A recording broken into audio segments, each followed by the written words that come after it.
Hello, welcome to my channel where we do the best we can with what we got, which is Season 8, Episode 20 of Love Island USA. First of all, this episode was a little bit messy. Producers, you are a bit messy, okay? I know that's your job, but why? Why? Anyway, so we got Che and Kata. They chatting about family and weddings. Kata wants to basically elope if she ever does get married. Zach is talking to Alana. Everyone's wondering why she's not out the villa. I'll tell you why she ain't out the villa yet at that moment.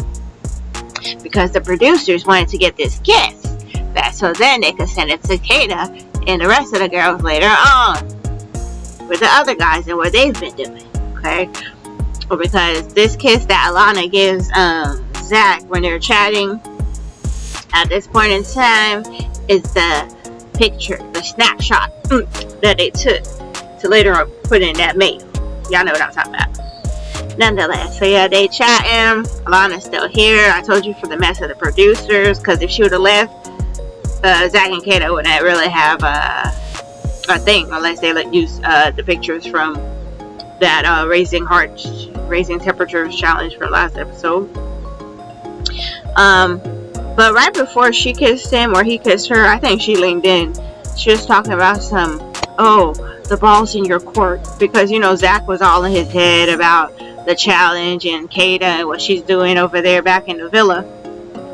And she's like, you know, I've been a little reserved. Like, I like to, when I like someone, I like to, be all touchy-feely and stuff like that. But she's been, slowing that down because I guess she could tell he's still thinking about Kata. And then she says the ball is in your court, and then kisses him. If the ball was in his court, you would have let the man kiss you. No. Anyway, so Jen and Gal. Now, just to say this, Alana does happen to disappear once they receive the mail. Okay, later on in the episode. Just wanted to get that out there. Jen and Gal, they chat. He says he wants to talk to Kenzie. Jen is overman, honey. She says he'll be back. Okay.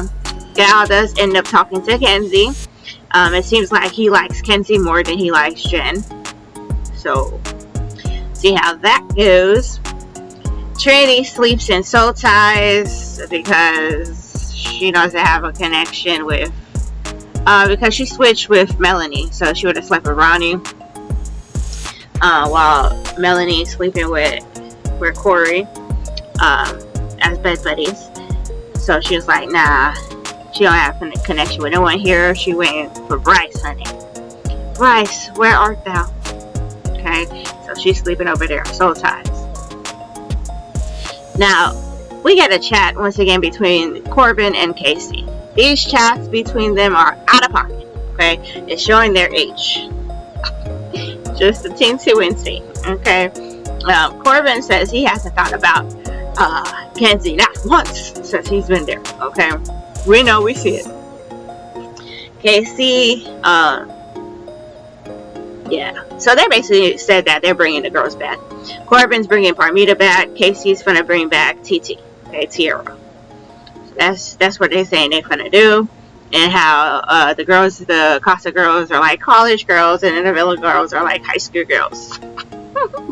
So I guess they look better and they act more mature. I don't know what they're talking about, or more fun. I don't know. But shade, honey, the Villa and the Casa be shading each other. I guess that's the name of the game. So yeah. Then we get Sincere, Zach stressing over losing the challenge. They're like, why did we lose our part? You know, when Melanie and Sincere had to do the whole licking. Melanie beat Sincere. When Kata and Zach had to do the kissing, Kata beat Zach. And they're like, what? Why? You know, what were y'all doing? I'm like, y'all was doing the most too. But they're like, oh, if they won, it was really doing the most. And I'm like, I guess. Oh, earlier, Corbin did say that Melanie plus challenge equals disaster. That's hilarious. I can't. But yeah. So yeah, Zach and Sincere basically stressing they miss their ladies, and they want to know like who's Shay, okay, and who's Corey, okay, F those guys. It's basically what I felt like they were trying to say. Then we have Kenzie, Anaya, and Kata chat how the Casa guys are more mature, and Corbin last episode was like how the Casa girls are not cliquey and more chill. Once again, the rivalry, okay, honey. So yeah. So I guess what each was missing from the other, they're getting in Casa. Now it's gonna be a blend, okay. Corbin and Parmita talk, and they're basically talking about how perfect they are physically. Like, oh, we're so perfect. Oh, they won't know what to do with us. Oh, he's been able to be himself.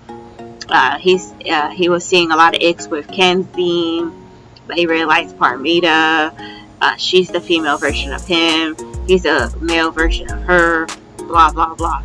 So that was what's going on there, honey. So they think they all that. I guess. Kenzie and Kyle, they chatted up about focusing on one person, how they like to do that. Kenzie's been saying that she likes to focus on one person for a while. We have yet to see it, ma'am. She's having a hot girl summer, if you ask me. But yeah, so supposedly she likes Kyle more. We'll just see, because Kenzie do be moving just like Sincere. They need to get together, like I said before. Jaden and Caleb chat about, I guess, what they look for in somebody. Jaden wants someone who's kind and likes to help people, something like that. And then Caleb likes when someone is a positive person and doesn't stay down for too long. So yeah, makes sense to me. These are good things to look for. Amora and Sincere chat and says that he knows sign language. I think he may have forgotten it, I guess, because he don't practice that much, because he was having trouble with the first letter. He was like, I think this is Eddie. And then Amora was like a majorette or something like that, professionally or something. And then Melanie and Corey chat about like their love languages. Melanie likes acts of service. I think Corey likes physical touch, or likes to give it. I don't know, honey.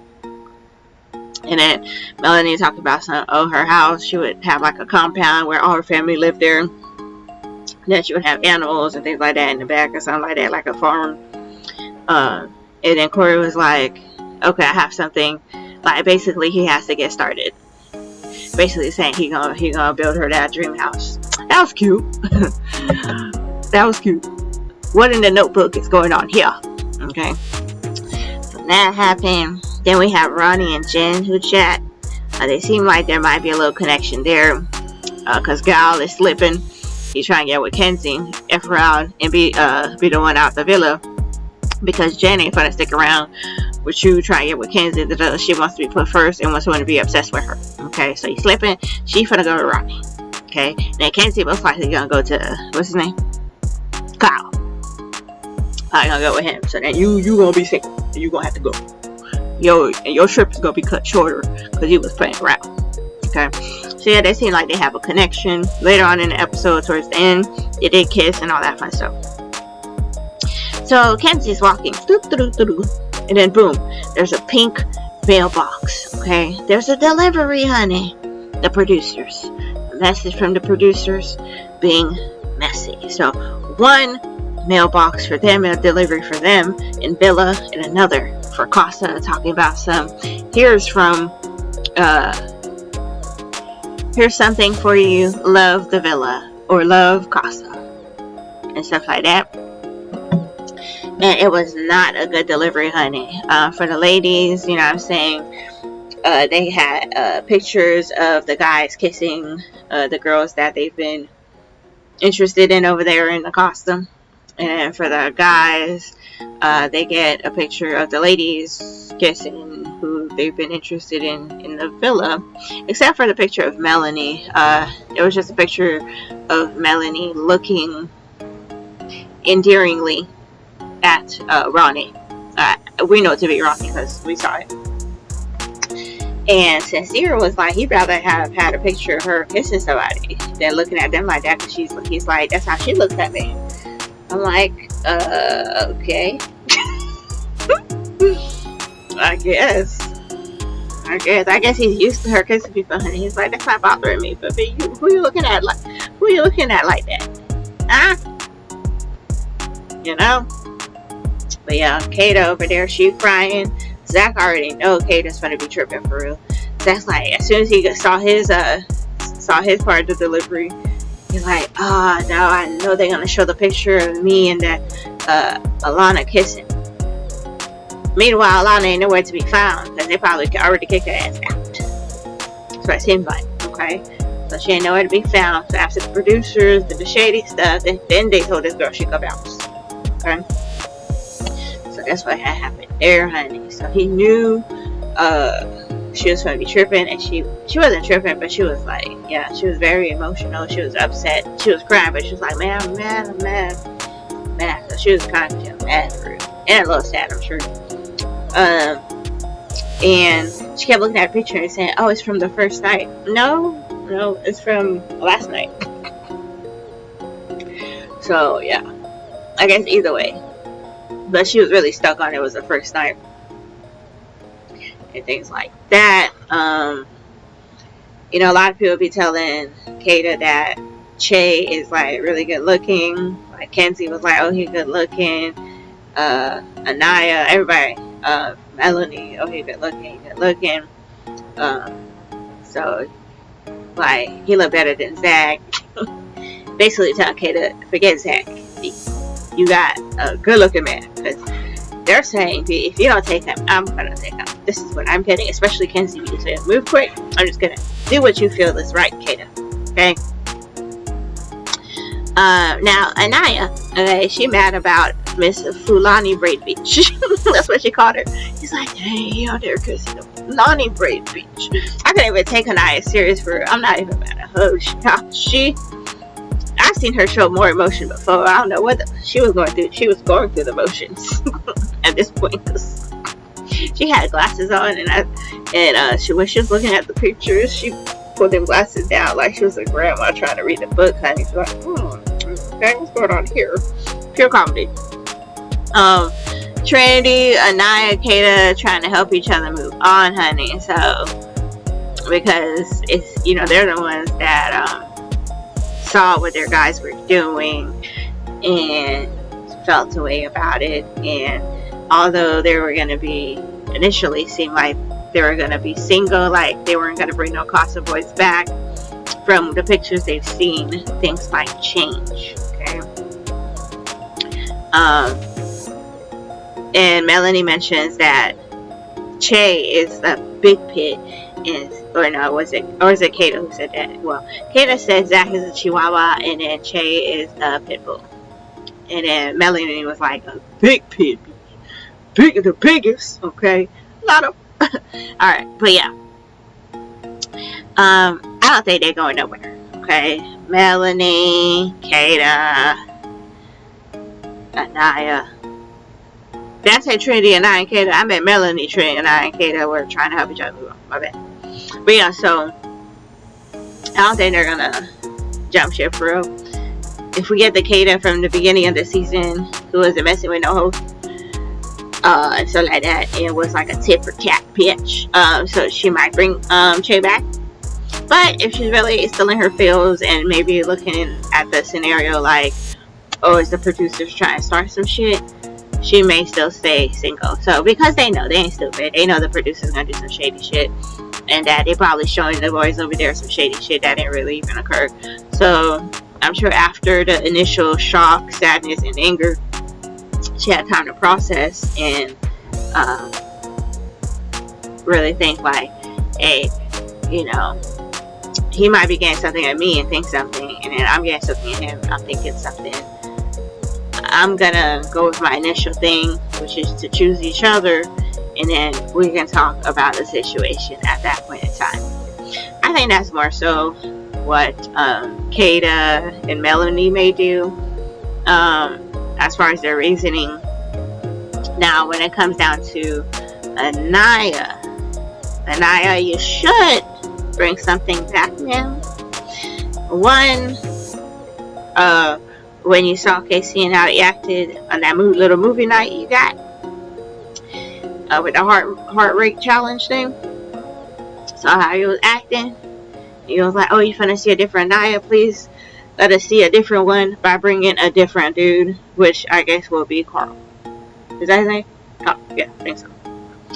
So yeah, that's what we're gonna need from you. You're asking the girls, "Oh, what should I do?" They telling your ass to bring somebody back, honey, and so are we. Cause I don't know what you waited on, Casey. I couldn't tell you.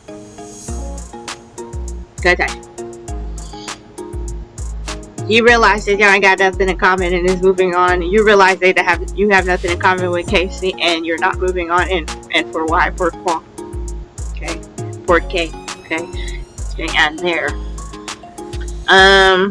Jen and Kenzie chat about Gal. I don't even know how to say his name for Gale. It's Gaul. I think it's Gaul. And basically how they both like him. And I'm like, I don't know how. I don't know what they're saying. Not sure. I guess it's giving surfer. I've seen better surfers. I ain't gonna lie to you. I'm about to hold you. Shoot, Kyle look like he could be a surfer too. Matter of fact, Caleb looked like he could be a surfer. The best looking stuffer, and you still drop his behind for Corbin. So I don't know about you. Kenzie. But yeah, she's like, I'm not gonna let no guy in the midst of our friendship. I'm gonna keep you updated, basically, what's going on. Kata chats with Che again after that whole situation, and said no matter what Zach had did, she would be moving at the same pace she's been moving. Okay, and move like if something feels right, it feels right. She ain't forcing shit. Makes sense to me. Keep going, girl. I also wanted to mention Casey was mad at seeing a picture with Anaya because she had her leg around Carl. He's like, she ain't do that with me. So he upset, honey. Then people be asking Corbin, is he upset by seeing Kenzie? And I man said, no, that's how you know I don't like her for real, because I'm happy for her.